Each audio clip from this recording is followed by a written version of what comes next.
Are you thriving or are you just surviving in style? We have been taught that having it all is the ultimate goal. A successful career, a fulfilling relationship, kids before the age of 30, more or less, a glowing skin, an organized home, a beautiful garden, and eventually a dog. And of course, all of this while making it look all effortless. We have rebranded the idea of doing the most as being empowered. According to a 2025 survey by CNBC and SurveyMonkey, 42% of working women report feeling burned out most or all the time. And among highly ambitious women, the number is even higher. Why? Because ambition without boundaries becomes exhaustion. Let me repeat that. Ambition without boundaries becomes exhaustion. And I have lived it. This is the first episode of a powerful new series called Redefining Habitual. Let me start by asking you something that may hit close to home. Are you thriving or are you just surviving in style? We have been taught that having it all is the ultimate goal. A successful career, a fulfilling relationship, kids before the age of 30, more or less, a glowing skin, an organized home, a beautiful garden, and eventually a dog. And of course, all of this while making it look all effortless. And let's be honest here. The phrase having it all has become a rallying phrase for ambitious women all over the world. And while the intention may have been empowering, the reality, though, for many of us, it is simply exhausting. So, today we are talking about the burnout behind the badge of honor, the unspoken cost of doing it all and be it all. And most importantly, how to reclaim your energy, your clarity, and your peace. First, let's get a better understanding as to why the habitual culture runs deep. This isn't just about individual choices, it is systemic. For most of us, from a very young age, we were taught to be high achievers and also caretakers. We are praised for being good girls, great team players, helpers, multitaskers. And as we grow, those expectations compound. We are expected to lead, but not to be too much. We are expected to be ambitious, but not intimidating. We are expected to be nurturing, but we are also expected to be productive.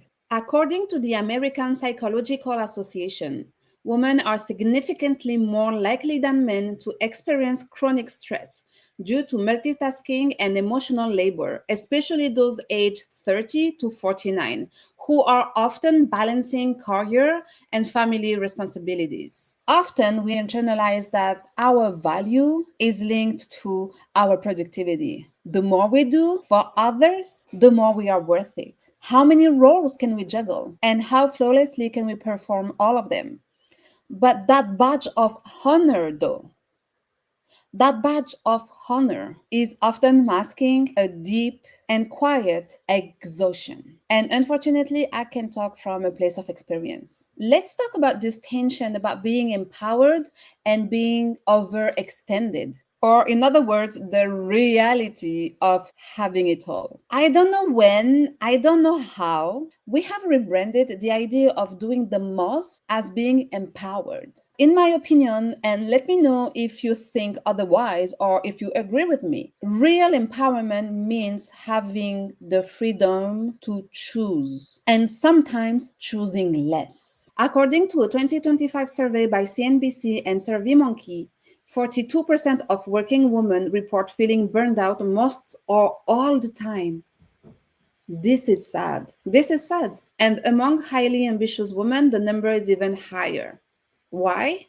Because ambition without boundaries becomes exhaustion. Let me repeat that. Ambition without boundaries becomes exhaustion. And I have lived it. I was constantly producing. And the more I was producing, the more I felt worthy. And I remember a specific moment in my life and in my career where I was working and producing and operating on a 4-hour sleep a night. And I was proud.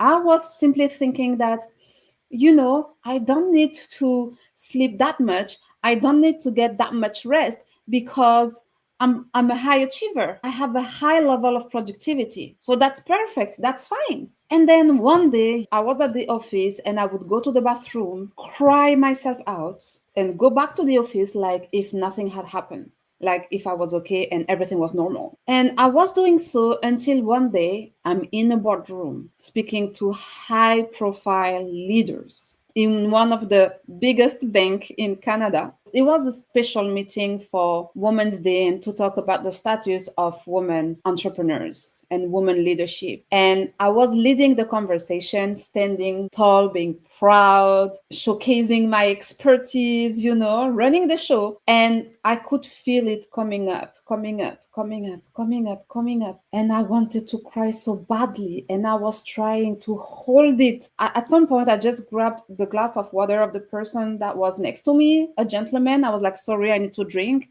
And while I was drinking the water, you could see my tears. And that was the beginning. And I couldn't stop crying. And all these people in the boardroom, they were looking at me like, what's happening? What's going on? And no one would say a word. And I felt so embarrassed and I kept apologizing. I'm so sorry. I'm so sorry. I'm so sorry. I couldn't pursue the meeting and the conversation. I stayed in the room, but I just told them, listen, I'm exhausted and I can't do it anymore.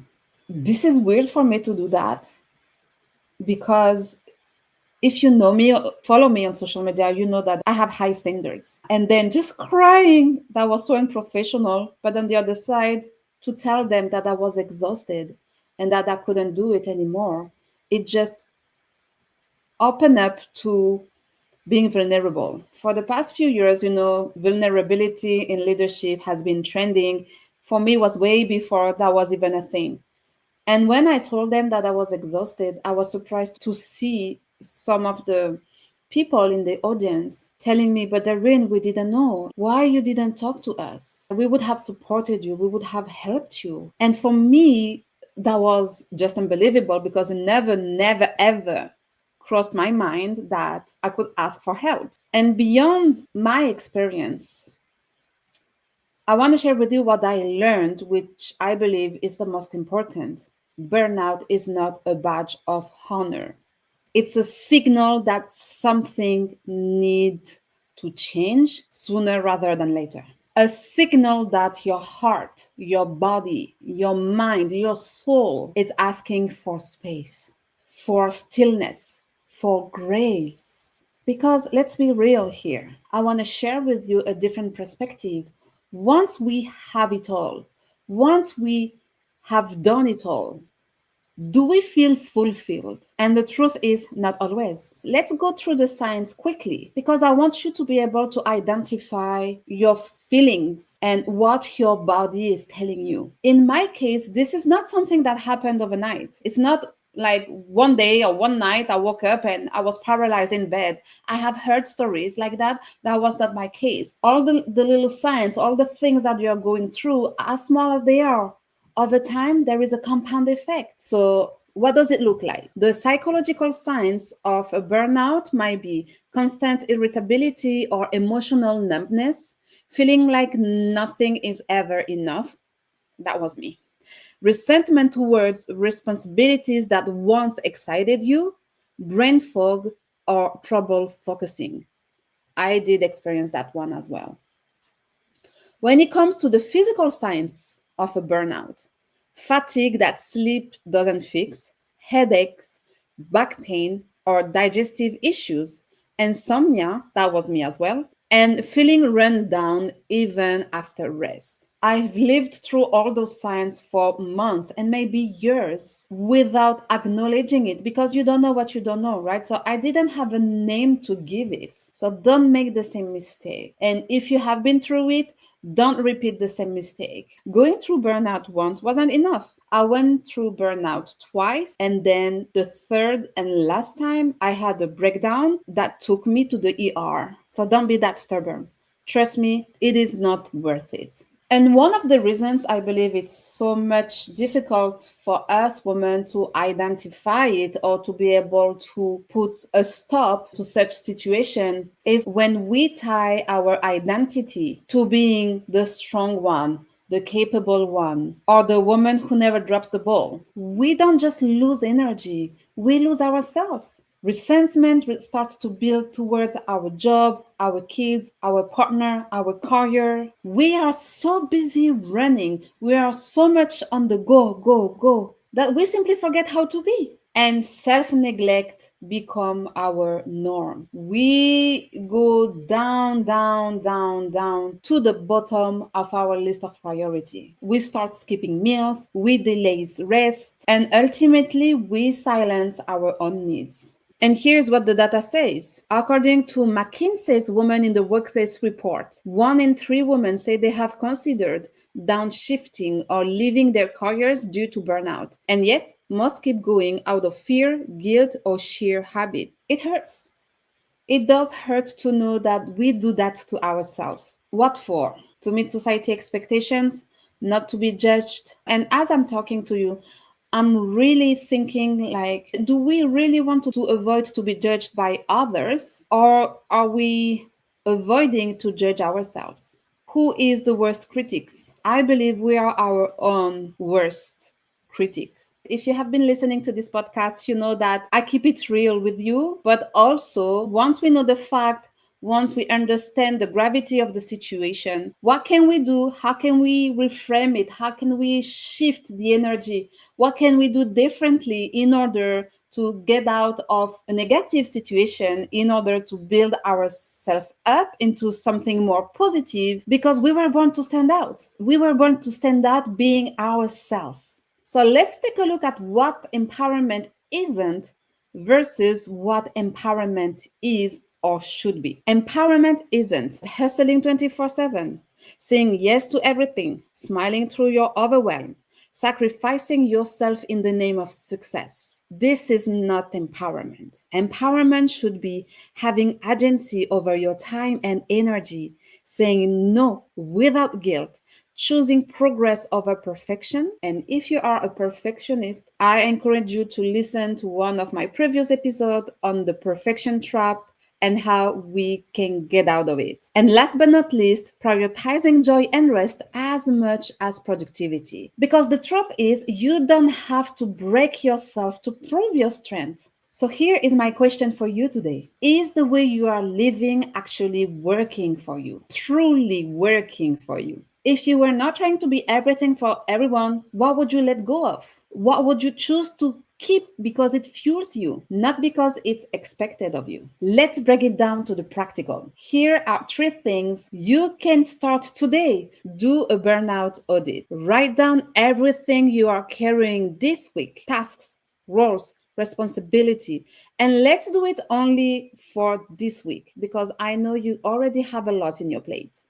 Okay, so now circle the ones you are doing from guilt or fear, not love or purpose. Then choose one to pause or delegate. Number 2, try the one less practice. You look at the same list of things you are carrying this week, you choose one thing to take off your plate. That can be one meeting, one errand, one obligation. Simply say no to that task, or at least not now. It might be difficult the first few times, but trust me, once you overcome this feeling of wanting to holding to it, then you will feel so much better. And last but not least, reflect in your journal. And you can use that prompt. If I wasn't trying to be everything for everyone, what would I give myself permission to let go of? And if there is one thing that I would love for you to keep out of this episode, is that you can be ambitious and rest. You can be powerful and soft. You don't have to earn your worth